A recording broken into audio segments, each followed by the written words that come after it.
Hello student, my name is Rohit Kumar. So a science teacher from Mapples Academy Devan. Student, today we are discussing about the chapter number 10 in history, new political formation in the 18th century.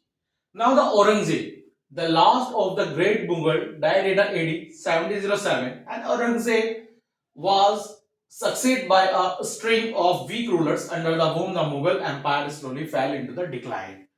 And then uh, he spent his last few years trying to extend his control over the Deccan and crushing revolts in the parts of the empire.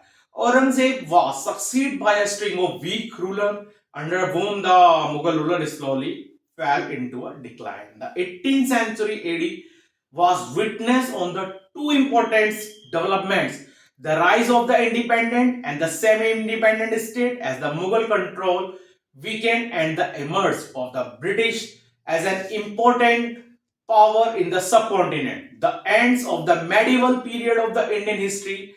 Let us take a closer look at these developments. Now the later Mughals. Now the Bahadur Shah. Bahadur Shah first AD 1707 to AD 1712. After the Aurangzeb death, his son fought for control over the Mughal throne and finally control over the Mughal throne and finally Muzam, also known as Shah Alam, emerged victorious and he ascended the throne and took the name of the Bahadur Shah. At the time he took over the throne and Bahadur Shah was around the 67-year-old. He followed a liberal policy toward the Rajput and the Marathas, and he even withdrew the jizya imposed on non-Muslim under the Aurangzeb, and it was during the rule that the skill revolt against the Mughal under their leaders Banda Bahadur, and although the Bahadur Shah managed to defeat the Banda Bahadur, and his death in AD 1712 ended the Mughal campaign against the Sikh, and the period after his death saw the rise in the power of the nobles who began to play a major role in accession of later Mughal rulers and their decision. Now, the Zahadar Shah.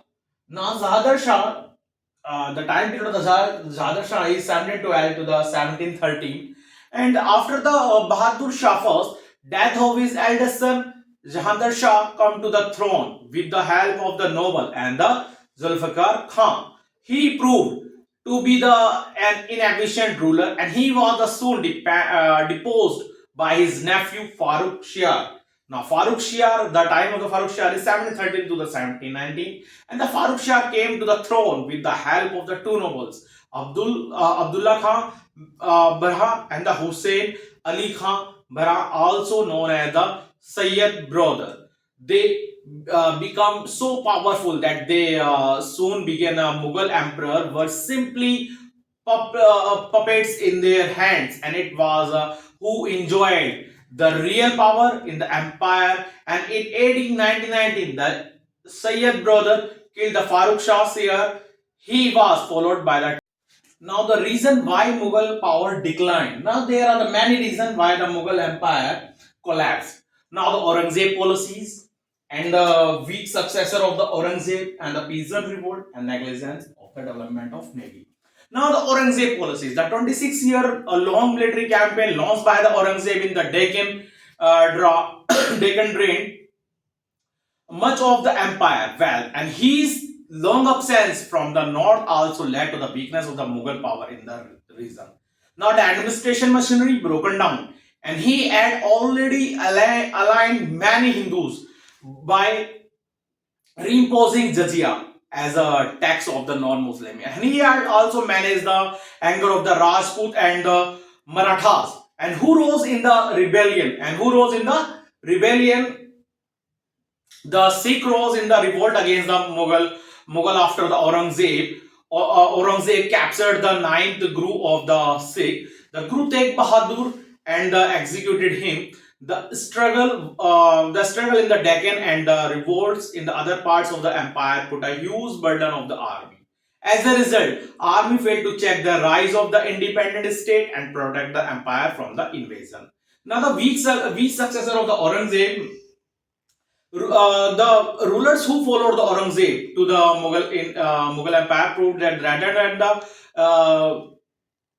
rather than weak and inefficient and completely under the control of the nobles, they failed to check the splitting up of the empire. Now the rivalry amongst the Mughal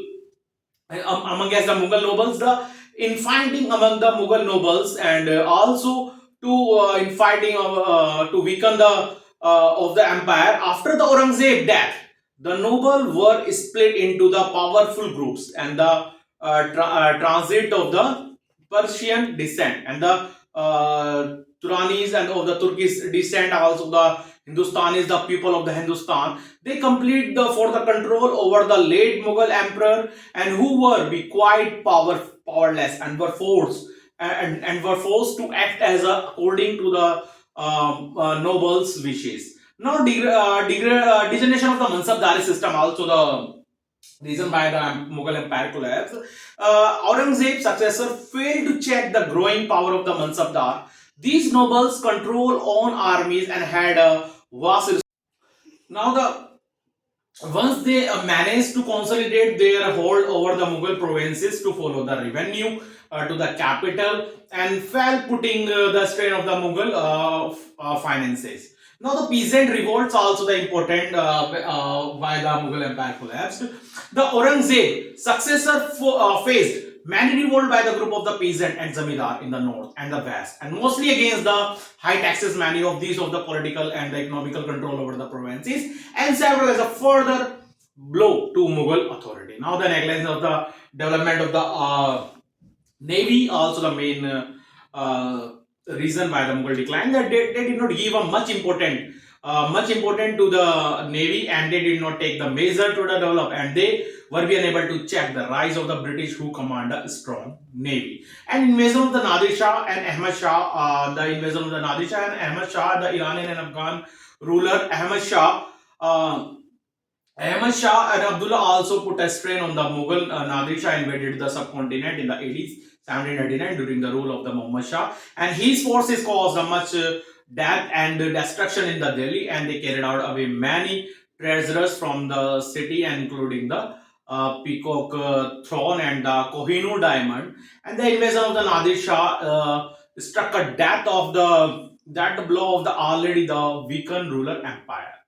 Now, the Jahagir of the Rajput.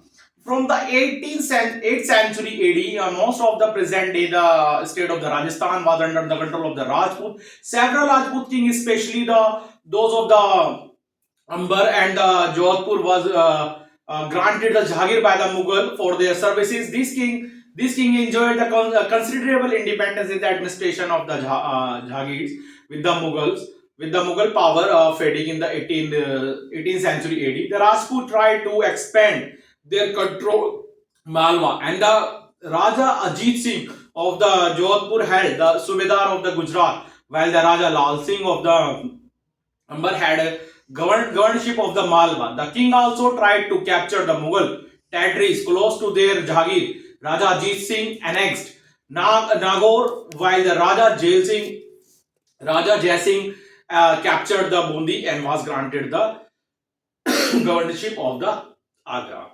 Now the Raja Jai Singh was the most famous Rajput ruler of this period, and he built the new capital in the Jaipur, made a central art of the architecture. A wise ruler and brave warrior, he was a great astronomer, and he set up the many observations in the Jaipur and Delhi, Ujjain, Banaras, and the Mathura. His rule, he established the Khalsa Panth in AD 1699, and after the Guru Gobind Singh death in AD 1708, the Khalsa group under the Banda Bahadur leadership and the challenged the Mughal authority. They declared themselves independent and set up their own administration in the region and falling between the Satluj and the Yamuna river. By the 18th century AD, the Sikh has organized themselves a Dal Khalsa or Grand Army, and the Dal Khalsa comprises several smaller groups known as the Jathas and the Mace. The well-organized Khalsa were able to resist the Mughal,